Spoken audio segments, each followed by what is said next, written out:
Bonjour et bienvenue sur votre chaîne d'information Sahel Info. Si vous êtes nouveau, n'oubliez surtout pas de vous abonner pour ne plus rien manquer sur l'actualité au Sahel, car l'information vous donne accès au monde.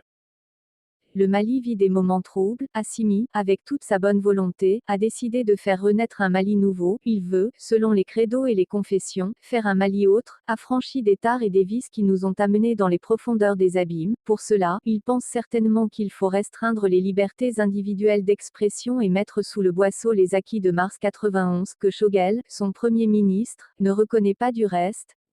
Je n'ai à offrir que du sang, du labeur, des larmes et de la sueur, est une phrase célèbre prononcée par Winston Churchill le 13 mai 1940, dans son premier discours devant la Chambre des communes, après sa nomination au poste de Premier ministre de Grande-Bretagne. Assimi a besoin de tout le Mali, de tous les Maliens, les exemples et les écoles sont légion, le tout est de savoir s'il veut le bonheur et le progrès du Mali avec ou sans les Maliens, les deux sont certes possibles, mais, dans l'un des cas, l'œuvre ne survit pas au bâtisseur, s'il veut un Mali nouveau, avec les Maliens, il doit accepter les crises, les oppositions, les pots de banane et même les coups en deçà de l'admis, les Bambara ne disent-ils pas que le chef est celui qui accepte de tout voir, de tout entendre et de tout encaisser? Les leaders sont nombreux, ils sont également nombreux qui se sont dédiés corps et âme au renouveau de leur pays, confondant leur destin à celui de la nation. Nous sommes en 2022, les valeurs ont changé, les vecteurs, les normes et les références ne sont plus celles d'il y a une décennie, le Malien de 2022 n'est pas le même que celui de 1960, les références et les valeurs non plus. Oui, le Mali doit avancer à pas forcés, il a besoin d'un Moïse, pour lui montrer certainement la terre promise, quitte à ne pas y entrer lui-même, mais pas d'un Pyrrhus pour lui assurer une victoire sur Rome.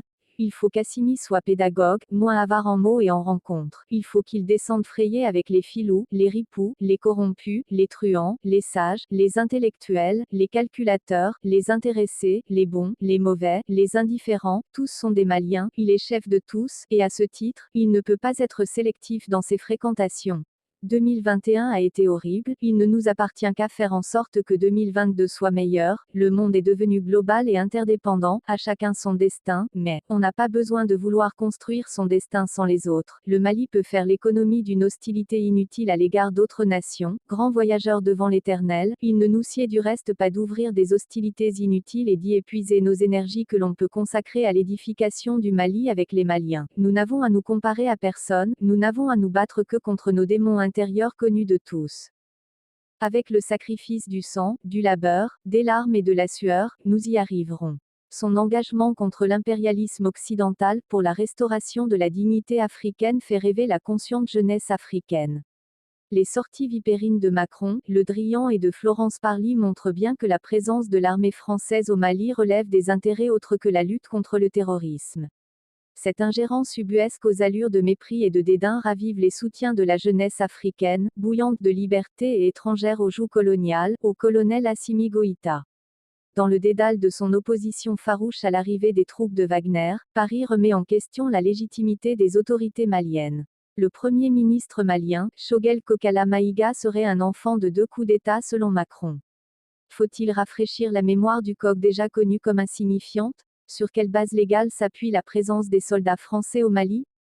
Piqûre de rappel, un accord signé sous un gouvernement de transition dirigé par Dioncounda Traoré.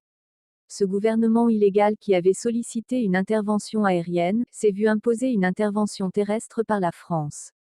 Le contrat sera résilié par la France. Parlant de légitimité, quelle légitimité pour le fils d'Éby intronisé par Macron himself? Seuls les sous-préfets intronisés par la France sont légitimes? Macron est lui-même plus légitime dans son pays que les autorités maliennes? La révolution est-elle seulement valable pour le seul peuple français et non pour les Maliens? Pourquoi nier aux peuples africains leur autonomie à disposer d'eux-mêmes? Du reste, quel bilan des 8 ans de présence de la France au Mali pour la pseudo-lutte contre le terrorisme? Il appartient donc à la France de rendre des comptes aux autorités maliennes et non le contraire. Ce n'est pas à la France d'imposer un quelconque calendrier électoral au gouvernement malien. Mieux, le peuple malien demande une prolongation de 5 ans. 5 années pour accorder la priorité à la stabilité du pays et non à une organisation prématurée des élections. Le prétexte des élections a déjà fait ses preuves en Côte d'Ivoire. La suite est connue. L'intérêt d'un homme ne saurait prévaloir sur celui de la nation. Les 5 années de stabilité sont préférables à un autre coup d'État. À un moment, il faudra bien coller la paix au Mali et lui reconnaître sa liberté de disposer de lui-même. L'indépendance véritable du Mali est en jeu et par ricochet, celle du continent noir. Au colonel Assimi Goïta, dans les pas de Thomas Sankara, l'histoire Sankara Compaoré ne doit se reproduire. Gagnez la bataille de la stabilité du Mali pendant les 5 années à venir et retirez-vous. Sachez sortir par la grande porte. Aucune pluie n'est éternelle.